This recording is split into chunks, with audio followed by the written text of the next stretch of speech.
بسم الله. ان شاء الله هنبص بصه سريعه على اللابات اللي موجوده في فورس واجر ليها علاقه بالانفورميشن ديسكلوجر، نبدا نتكلم عنها شويه. اول لاب هنا عندك الاوبجيكتيف بتاعك او هدفك ايه، انك تقدر توصل للفيرجن بتاع الفريم ورك اللي شغاله عليها الابلكيشن ده. ماشي. نبدا نبص على حاجات شبه الكود بتاعه، السورس كود، هل في فيرجنز او حاجه. ممكن حد ابدا اسيرش على كلمه فيرجن وابدا اشوف، لا مثلا ده فيرجن الاس في جي، مش فارق معايا في حاجه، الكلام ده كله بيبقى حاجات ستاندرد كده ثابته، فمش هيفرق معايا حاجه. ببدا افيزيت الويب سايتس، لقيت مثلا ان هو هنا في برودكت ايكوال 1. ده معناه، تمام نبص هنا، بيقول لك ان البرودكت اي دي ايكوال 1. فهنا لما تبدا تفكر فيها ازاي، ان الديفلوبر بيستنى هنا رقم. فانا مثلا لو رحت اديته هنا مثلا رقم اتنين، المفروض هيظهر لي برودكت رقم اتنين. طب لو انا اديته سترينج، رحت كاتب له كلمة فليكس مثلا، هيعمل ايه؟ هشوف هيبدأ يتعامل معاها ازاي. بكتب مثلا اي حاجة تانية غير اللي هو محتاجه. يعني مثلا انا كديفلوبر مستني من اليوزر يحط لي رقم، او جاي مديله سترينج، هيتعامل معاه ازاي؟ هل هيديني ايرور ان هنا في ايشو، ولا هيعمل ايه؟ فلما بعملها حاجه زي كده بيبدا يطلع لي ايرور تريسنج. ده حاجه طبعا المفروض المسج، الايرور مسجز دي تبقى معمول لها هيدن او معمول لها ديسيبل في الويب سايت، عشان بتعمل ليك احيانا. دي بالنسبه للباج هانتنج احيانا بتتقبل واحيانا لا، على حسب طبعا نوع الداتا اللي بتطلع فيها.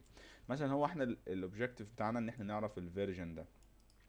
طبعا لما بتعرف فيرجن الاباتشي او اي فيرجن الفريم ورك اللي شغال عليها الابلكيشن، الكلام ده كله تبدا تسيرش عليها على اي سي في اي. بتكتب مثلا، تاخدها كده كوبي كلها بالفيرجن، وتسيرش عليها، تكتب كلمة vulnerabilities. تمام. تبدأ تشوف هل في حد عامل لها exploits، الكلام ده كله. تبدأ تفهم الابلكيشن او السي في ايز اللي ليها علاقة بالابلكيشن دي في انهي رينج اوف فيرجنز والكلام ده كله. تمام. دي حته السي في ايز. انا مثلا الاوبجيكتيف بتاعي هنا كله ان انا اعرف بس الفيرجن ده. فانا لو خدته كوبي كده ورجعت، ومفروض عملت سبميت للفيرجن اللي انا لقيته، المفروض انا كده حليت اللاب بتاع اول جزء. تمام. دي فكره اول حاجه اللي هي الايرور مسجز، وممكن تكون فيها داتا الى حد ما المفروض تبقى برايفت او كده. حتى لو ما فيهاش حاجه برايفت وقدرت تعرف منها الفيرجن بتاع مكان معين او كده، ده بيعتبر ممكن يبقى مفيد بالنسبه لك لو انت بتعمل ريكون وبتسجل الحاجات دي، تقعد تسيرش على سي في ايز او كده. تمام. دي حاجه.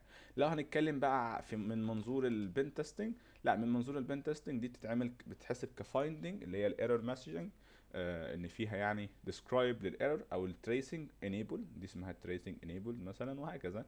دي بنعتبرها في البن تيستنج لا فايندنج، وممكن نقول لو او الميديوم على حسب طبعا الابلكيشن، بس معظم الوقت بنعملها لو، بس لازم الابلكيشن يعني يحلها. تمام. ده او دي فكره اول لاب. تعال نجرب اللاب التاني. بسم الله. هدفنا هنا نعمل عليه ريكون عادي. تعال نجرب كده نسيرش على الفولدرز دي. اول حاجه اصلا ببدا افكر فيها، لا سيبك من دي، نشيل ده كله، نقول له ده شو. انا هنا استخدمت الداير سيرش، كنا اتكلمنا عنها قبل كده برضه. ممكن تستخدم اللي انت عايزه، ممكن تستخدم درب، ممكن تستخدم درباستر، كل التولز اللي بتعمل بروت فورسنج على الدايركتوريز هتبقى مفيده بالنسبه لك. تمام. وهو بيسيرش كده، تعال نبص على في فايل اسمه روبوتس، بيبقى موجود في اي ويب سايت، بس احنا مثلا عندنا هنا مش موجود. تمام. الويب سايتس بتضيفه في الويب سايت عندهم، يعني في الدومينز بتاعتهم، عشان يكنترولوا الابلكيشنز او البوت بتاعه السيرش انجن زي جوجل وياهو والكلام ده كله. يقول ان السيرش انجن ده يقدر يشوف ايه وما يقدرش يشوف ايه. فاهمين الفكره؟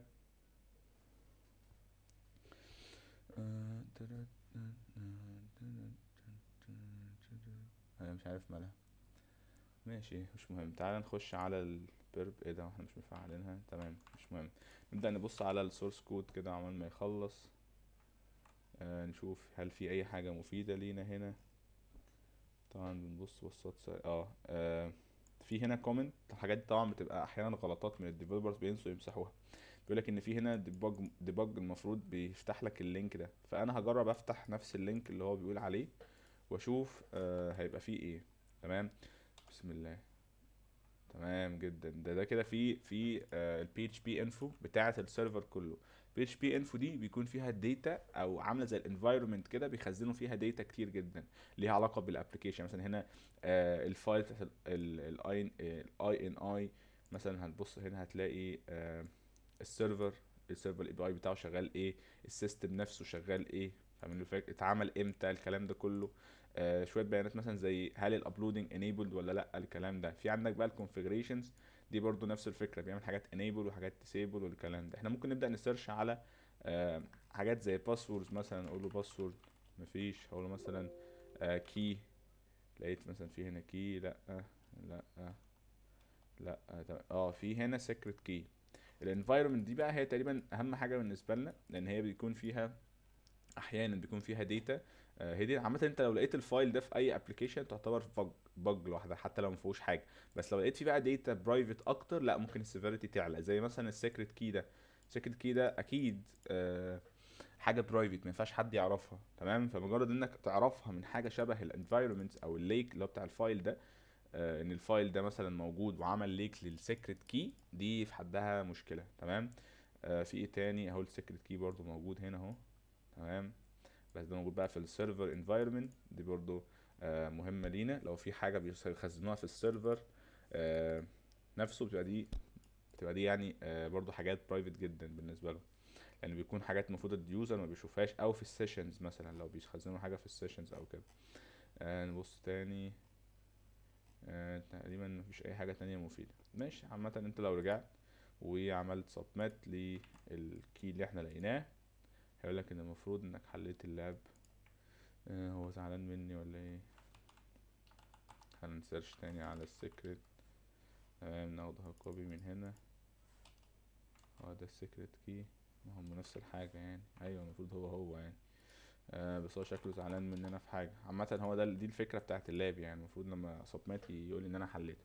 مش مهم عندنا الحل، احنا المهم نكون فهمنا الفكرة بتاعتها ايه، تمام. نبص على اللاب اللي بعديه، نشوف عايز مننا ايه. بسم الله. ده اللاب اللي بعديه. ايه ده، هو انا عملت حاجة لسه؟ مش نفس اللاب يا جدعان، هو لسه مفتحش المفروض، هو بيحاول يفتح. اه لو خدت بالك هو هنا لقى الفايل، لقى الفولدر اللي قلنا عليه، بس لقاه في الاخر يعني. عامة احنا لقيناه من الكومنتس كده كده، بس هو كان لقاه هنا. ولو جيت شغلت عليه تاني، لو جيت فتحته مثلا كده ورحت حاطه هنا، ان هو يسيرش جواه بقى المفروض يلاقي لنا الفايل. يعني هنسيبه يسيرش برضه عشان نعملها كبي سي عشان تفهموا الفكرة بتاعتها. نبدأ نسيرش برضه على العمل ده يخلص، نفتح واحدة كمان ونخليها تسيرش على، طبعا انا هنا بخش على المكان اللي انا حاطط فيه التول، فانت على حسب انت حاططها فين بقى دي بترجع لك. ماشي، هقول له داير سيرش داش يو، وخليه سيرش على الدومين اللي احنا شغالين عليه، اللاب الجديد. واللاب القديم برضو شغال، عشان لو جاب الفايل هنا يبقى خير وبركة، لانك لو مش لاقيه في الكومنتس هتعرف تجيبه عن طريق الداير سيرش. والا ممكن يعني لو ما نفعتش الورد ليست اللي هو بيستخدمها، زي ما قلنا ممكن تستخدم انت وورد ليست اللي انت حاببها، تمام. ممكن تنزل وورد ليست زي ما قلنا قبل كده، سيك ليست واسيت نودز اللي قلت لكم عليها قبل كده، تمام. بسم الله. ده لسه بيلود، هو بيطول لي كده، تمام. خليه يخلص، عم يخلص نبص احنا كده بصة سريعة على السورس كود. نبص بصة سريعة، تمام. مفيش اي حاجة مفيدة. نبص برضو الروبوتس فايل ده مهم، لو لقيناه هيبقى مفيد، تمام.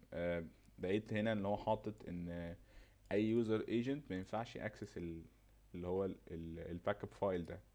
فانا هجرب افتح الباك اب فايل ده ونشوف هو جواه ايه، الفولدر اسف. هو حتى هنا برضو لقاه، الدار سيرش لقيته بالظبط. تعالى مثلا نكنسل ونخليه سيرش لنا جواه على طول. اقول له سيرش لي جوه الباك اب فايل ده، الفولدر اسف مش فايل. واحنا برضو نفتحه على البراوزر ونشوف هيطلع لنا حاجه ولا لا. تمام، طلع لي ان في باك اب فايل موجود للجافا، وده طبعا ده المفروض سورس كود. هو هنا في ايشو انه مش عارف ياكسس البتاع دي، مش مهم.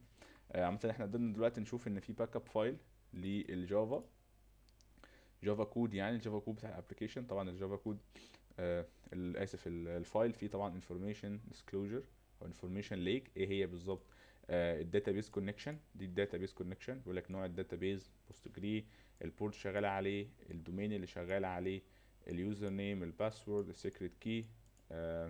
دي كلها حاجات المفروض تبقى confidential يعني، خصوصا الباسورد بتاع الداتابيز والدومين والكلام ده. تمام. ايه تاني في كومنت كويريز اسف بتاعت سيكوال انجكشن، سيكوال كويريز مش سيكوال انجكشن، مالناش دعوه بالسيكوال انجكشن دلوقتي، بنتكلم على الكويريز نفسها. بيعرفك مثلا ان في، عرفت ان في هنا تيبل اسمه برودكتس وجواه اي دي مثلا، فاهمين الفكره؟ تمام. تقريبا دي كل الديتا اللي قدرت اعرفها من هنا. انت طبعا لو عايز تحل اللاب هتاخد ده وتعمل له سبميت زي ما قلنا. هي دي فكره انك تلاقي باك اب فايلز ليك فيها مثلا انفورميشن ليها علاقه بالداتابيز، فيها سيكريت كيز، الكلام ده كله. تمام. نبص على اللاب اللي بعديه. بسم الله. اللاب ده تمام. نبص بصه، نقفل ده خلاص.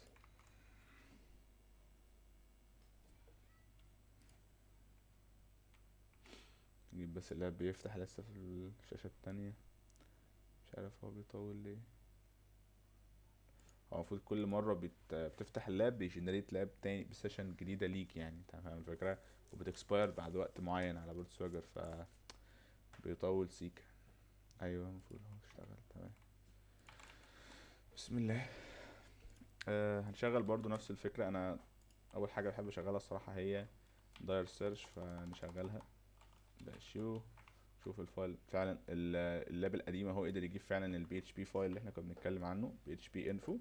فحتى انت لو ما كانش مكتوب في الكومنتس كان ممكن تقدر تجيبه عن طريق الداير سيرش. تمام. دي كانت نقطة حبيت اوضحها يعني، ان مش دايما لازم يكون موجود في الكومنتس عشان تلاقيه.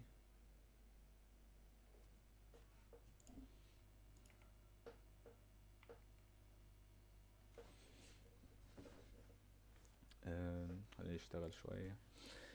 نبص برضو كده بصة سريعة على الروبوتس فايل. روبوتس دوت تكست. هو بيقول لي نوت فاوند، ولا ده ايشو دي ولا ايه؟ مش عارف، هي بطيئة، حاسسها بطيئة ليه النهاردة التول دي؟ المفروض بتبقى اسرع يعني من كده. هو مش عايز يشتغل ليه يعني؟ مش فاهم في ايه. هل في مشكلة عندي؟ روبوتس دوت تكست. ها في ايشو تقريبا. النت عندي بطيء يمكن، مش عارف. تمام. حلو ده.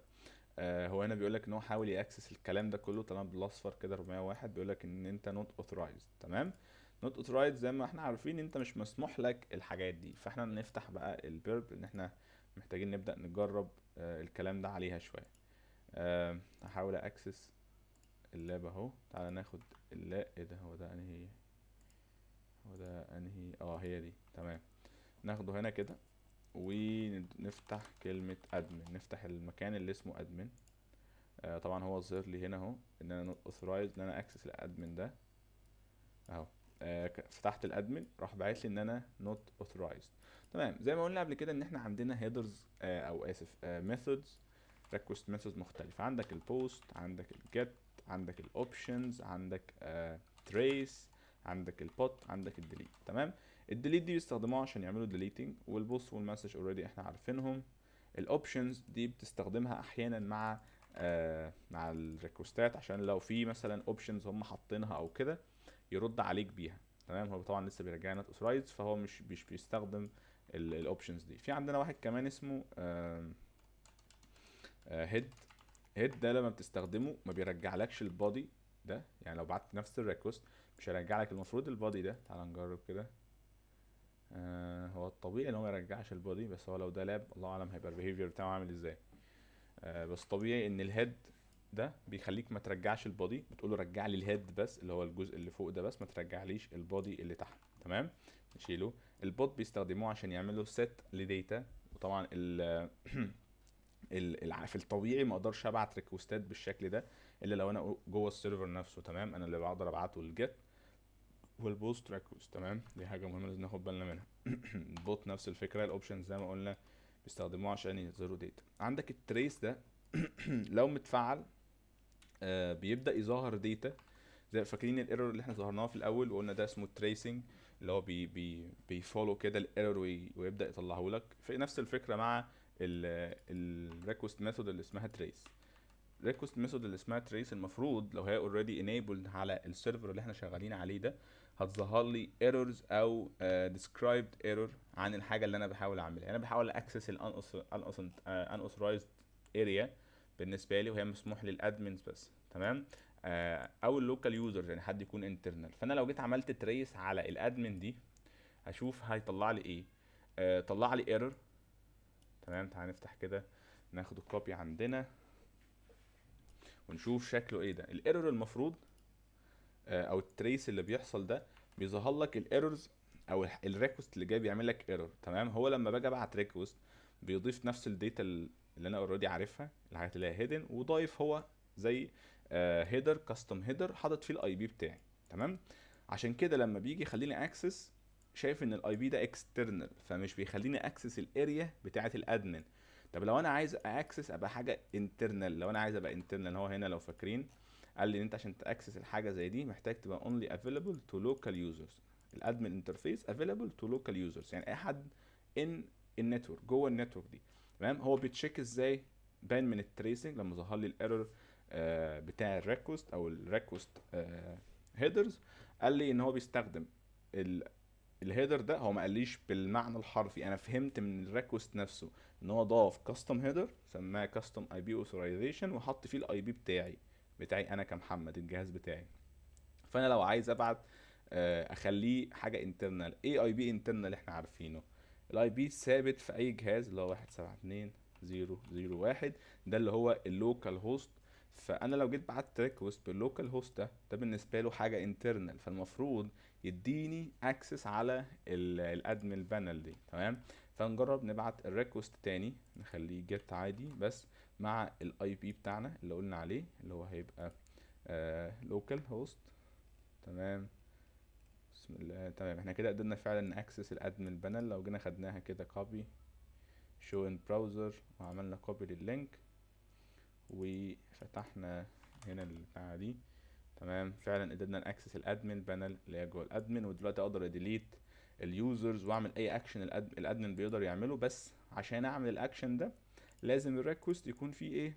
الكاستم اي بي اوثرايزيشن، تمام. دي جزئيه مهمه جدا لازم ناخد بالنا منها، ان هي لازم يكون الريكوست موجود فيه نفس الاي بي ده مع الكاستم هيدر اللي المفروض هو بيضيفه، تمام. دي حاجه. دي فكره كمان. اخر فكره، بسم الله. اخر فكره ان هو انت لو طبعا شغلت، انا بس انا عارف فكرتها، بس تعالى برضو نبص عليها كده، نسيرش برضو سريعا. في حاجه اسمها الجيت، عارفين جيت هاب اكيد. جيت هاب بيبقى حاجه كده شبه بورتابل او مش بورتابل، شيرد كده، شيرد كود مع ديفلوبرز مع بعضيهم. ديفلوبرز لما بيجوا يعملوا كود مع بعض وعايزين كل حاجه تابديت هنا تظهر عند الناس التانية، بيستخدموا جيت هاب، تمام. فلو حد جه عمل ابديت، فجيت هاب في اللوجز بتخزن الكلام ده، تمام. فاحنا بنبدا لو لقيت انا زي ما انت خد بالك هنا، انا لقيت ان في جيت فايل موجود، فانا هجرب افتحه هنا، تمام. لقيت ان انا ليا اكسس على الجيت فايل ده. ايه هو الجيت فايل ده؟ ده فايل او فولدر بيتعمل له جنريت باي ديفولت لما بتستخدم جيت هاب مع الابلكيشن بتاعك، تمام. الطبيعي ان انت بتعمله ديليت بعد ما تخلص. في ناس طبعا بتنسى، وده طبيعي جدا. ليه بقى؟ لان ده بيكون فيه داتا المفروض محدش يقدر ياكسسها. احنا نوقف دي خلاص، مش محتاجينها. طب انا عايز ابدا اوصل او اسيرش على الداتا دي، اشوف هقدر الاقي فيها حاجه يوسفول بالنسبه لي، حاجه مفيده ولا لا. المفروض هو هنا في اللاب بيطلب منك انك عشان تعدي اللاب محتاج تجيب الباسورد بتاع الادمنستريتور، تمام. انا اول حاجه ببدا اعملها ايه؟ ببدا اقول له wget هات لي الفايل ده. بس عشان الفايل ده جواه فايلز تانية ومش عارف ايه وفولدرات والكلام ده، فبستخدم حاجه اسمها داش ار. داش ار دي اللي هي ريكيرسيف تقريبا، بيقول له هات لي الفايل ده واي الفولدر ده، اسف، واي حاجه جواه هاتها لي كمان. لو في لقيت فولدر خش جوه الفولدر ده وهات لي الفايلات اللي جواه لغايه ما تحمل لي كل اللي جواه، تمام. فانا كده هشغل الكوماند ده، المفروض هيعمل لي داونلود لكل الفايلز اللي موجوده هنا، بما ان انا اصلا اوريدي اقدر اكسسها. بعد ما يخلص هنبدا نشوف هنعمل معاه ايه. بسم الله. انزل انجز. احنا طبعا اهم حاجه بالنسبه لنا ان احنا نحاول ناكسس اللوجز. وطبعا كل عمليه بتعملها بيديها زي اي دي كده، هو الجيت هاب بيديها اي دي اسمه، بيكون اسمه كوميت. الكوميت مش كومنت، لا كوميت بالاي. هو وقف ليه؟ تمام، احنا هنحاول ناكسس الداتا بتاعتها. تعالى نتاكد كده نزلت كلها. لا لسه بيحمل اهو. تمام، هو المفروض كده ان هي نزلت كلها. نزل لي هو الفايل. يا ترى كان اسمه ايه؟ عشان نزلتها مرتين. الاي سي اي. تمام، بسم الله نخش على الاي سي اي. تمام كده انا بقيت جوه الفايل. لو جيت عملت ال اس مش هتلاقي حاجه طبعا، لان المفروض الفايل هيدن. اهو لازم تعمله داش اي عشان يظهر لك الهيدن فايلز. فانت هتعمل سي دي دوت جت. انت لازم تخش جوه الجت فايل الاول بعد ما تداونلوده. كده انا بقيت جوه الجت فايل. هبدا استخدم الكوماند اللي اسمه جت عشان اطلع اللوجز اللي موجوده. فهقول له جت بعد كده لوج. ماشي تمام جدا. قال ان انت عندك تو لوجز، حصل تو كومنتس او تو تشينجز مثلا. اول كومنت ده الاي دي بتاعها، ودي تاني كومنت. فانت بتلاقي ان في مثلا حاطين هما زي كومنت كده على الحاجه اللي هنا. قال له remove admin password from config، وهنا بيقول له add escalation مش عارف admin panel. تمام. الاثنين بالنسبه لي شايفهم مهمين. فانا اهم حاجه بالنسبه لي الاول هي دي، لان ليها علاقه بالباسورد بتاع الادمن، وده الاوبجيكتيف اللي انا عايز اوصل له، او دي الحاجه الاعلى في الامباكت. تمام. فانا عايز ابدا اقرا الداتا دي. فبعمل ايه؟ بقول داش بي بعد اللوجز، بعمل له داش بي. داش بي دي بقى بتظهر لي المفروض الداتا. سنه في ايشو هنا object not directory داش بي في ايشو اكيد. بسم الله. تعالى نميك شور. طب تعالى نسيرش عليها بالمره. نقول له ايه؟ read commit information information using get log مثلا. نجرب نسيرش. تعالى نشوف البيزكس. تمام. هو هنا بيقول لك عايزين نخليها كده. ماشي، بيقول لك انت تقدر تشوف اللوجز عن طريق اللوج كومنت، وتقدر تعمل الداش بي. ما انا كنت عاملها داش بي عشان يظهر لك الداتا تقريبا، اللي هي الباتش، اختصار لباتش. تعالى تاني نجرب. بسم الله. يقول ان في ايشو. طب داش 2 داش 1 في ايشو عندي على الجهاز ده. بسم الله. بيقول لك removing admin password. تعالى نتأكد كده ان احنا مش عاملين اي حاجة غلط. هل احنا عاملينها داونلود صح؟ طب سيبك من دي مثلا. تعالى نخش على التانية اللي كنا منزلينها. التانية دي مثلا، دي هتبقى نفس الفكرة. نخش على جيت كأننا هنعمل نفس الحاجة بالظبط. هقول له جيت لوج. هيظهر لي برضو ان في عندك removing admin config والاد escalation admin panel. تمام. هعمل نفس الفكرة. هقول له get log dash b اللي هي اختصار لباتش عشان يظهر لي او يخليني اقدر اكسس. تمام. هنا بيقول لك ان حصل تغيير في الريموفينج. بيقول لك الاول الكومنت، وبعد كده الكومنت بتاعها، وبعد كده التشينج اللي حصل. قال لك ايه؟ ان هو الاحمر ده اللي هو عمل له ديليت، والاخضر ده اللي هو ضافه. قال لك ان هو عمل ديليت للادمن باسورد لما كان كذا، وضاف حاجه جديده، فاريبل جديد اسمه ادمن باسورد، وخلاه يجيب الادمن باسورد من الانفايرمنت. يعني هو شاله من الكود وحطه في الانفايرمنت. طبعا الجزء الثاني ده نفس الفكره، هتلاقي برضو فيه الباسورد، بس احنا خلاص احنا اوريدي قدرنا نوصل له من الجزء الاولاني، والحاجات دي كلها خلاص. لو عايز تخرج من الحاجه زي دي بعد ما تخلصها، بتدوس على حرف الكيو. تمام، عشان بس تبقى واخد بالك.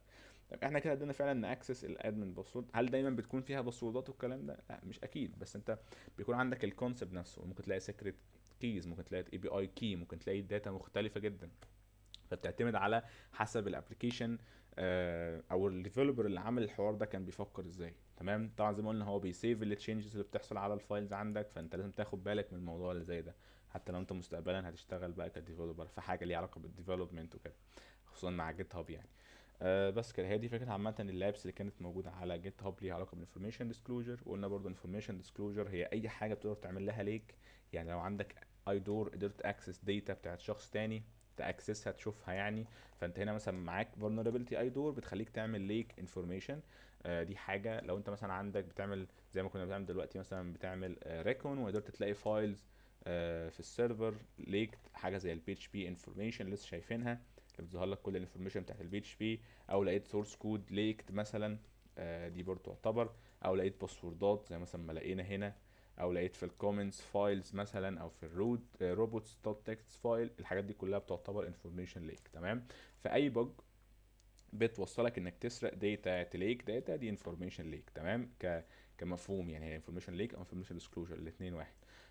نفس الفكره مع السي او ار اس، لما بتسرق الداتا بتاعت اليوزر دي برضه يعتبر انفورميشن ليك، ان الويب سايت ده فيه vulnerability اسمها سي او مشكله ميس كونفيجريشن. السي او ار اس دي ميس كونفيجريشن. الويب سايت ده فيه ميس كونفيجريشن بيخليني اقدر اعمل انفورميشن ديسكلوجر للداتا بتاعت اليوزر مثلا، او كل اليوزرز عامه. تمام. دي الفكرة عامة. اتمنى يكون الموضوع مفيد يعني. شكرا.